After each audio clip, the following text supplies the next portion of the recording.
बैगन। समझ रहे हो? समझ रहे हो? आय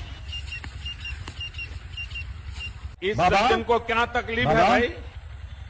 बोल बच्चा।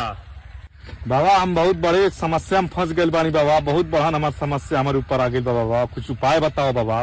तोर समस्या बहुत बड़ी है बच्चा, विस्तार से बताओ। बाबा ने माई बाप ने रिश्तेदार ने भाई बहन ने पटीदारी केहू से नहीं बनता, पैसा के बहुत तंगी चलता ने कुछ कहीं से आता एकदम आवत तबा तो खाई समस्या आवता बाबा, एक कुछ उपाय बताओ बाबा। तोर समस्या का तो एक उपाय बा का बाबा? जाएगा ना भिड़ो। भाई दवाई लो, एक गिलास पानी में घोल के पी लियो। आय ओइसी बाबा ये है का? आय जहर। टुंग टुंग बजे टुंग टुंग